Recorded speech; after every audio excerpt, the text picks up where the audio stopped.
और वो बाबा साहब की विचारधारा पे हैं, और ये सारे लोग हैं ना विचारधारा पे हैं। जो पार्टी अपनी भावना को भूल जाती है, रूट को छोड़ देती है, वो पार्टी खत्म हो जाती है। बहुत सारी पार्टियां खत्म होगी। मैं आपको एक किस्सा सुनाता हूँ।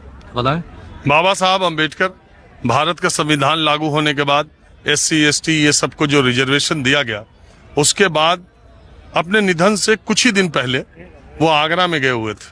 वो एक रैली को संबोधित कर रहे थे और संबोधित करते करते वो रोने लगे। वो रोने ये लगे कह के कि हमने सोचा था कि आरक्षण के जरिए हमारे समाज के लोग जब आगे बढ़ेंगे वो अपने पीछे वालों को हाथ पकड़ के उनको भी आगे ले आने की कोशिश करेंगे, लेकिन मैं ये देख रहा हूं कि 7-8 वर्षों में ही जो लोग आगे बढ़ गए, अब वो आगे बढ़े वाले लोगों के साथ हो गए, अपने पीछे वालों को वहीं पीछे छोड़ दिया। वो जो गैप भरने की कोशिश हमने की थी, वो हमारे समाज में गैप वैसे ही बढ़ता चला गया।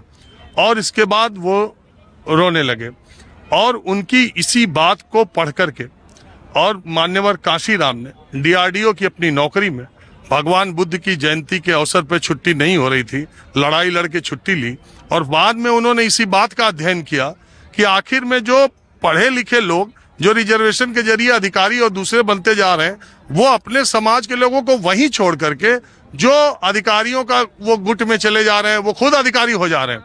हम बराबरी के लेवल पे इधर की बात छोड़ रहे हैं। काशीराम साहब ने यही काम शुरू किया। पहले उन्होंने नौकरी करने वालों को एक संगठन बनाया, उसका राजनीतिक संगठन नहीं बनाया। उन्होंने समाज को जोड़ने के लिए उन लोगों से चंदा लिया, उन लोगों को आपस में जोड़ा। जब वो मजबूत हुआ तब उन्होंने देखता बहन जी बहुजन समाज की राजनीति करके जहां पहुंची हैं, देश के सारे नेता जिस लेवल पे रह रहे हैं, जिस लेवल पे अपने काम कर रहे हैं, बहन जी भी उसी तरह के करने लगी। और दलित समाज में मैं अगर उससे जोड़ के कहूं, और दलित समाज को लग रहा है कि अब हमारा नेता कहाँ गया, या हमारे नेता को हमारे बीच में रह के करना चाहिए।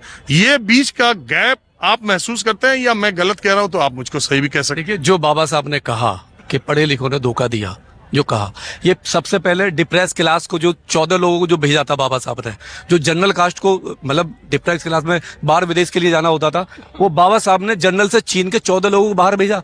और उस 14 लोगों को ये भेजा था कि वापिस आके वो लोग जब IAS PCS बन के वापिस आएंगे तो समाज में वो काम करेंगे, इस समाज में रह के काम करेंगे। क्या उसमें से एक भी वापस आया? नहीं आया ना, सारे लोग विदेश में शिफ्ट हो गए। अब आपने कही इसकी जितने लोग IAS PCS डॉक्टर इंजीनियर बनते हैं रिजर्वेशन पे, वो लोग समाज नहीं देखते हैं। हमारे channel provision Dastak and constitution news like, share, subscribe देखना मत भूलिएगा। जय भीम, जय भारत, जय संविधान।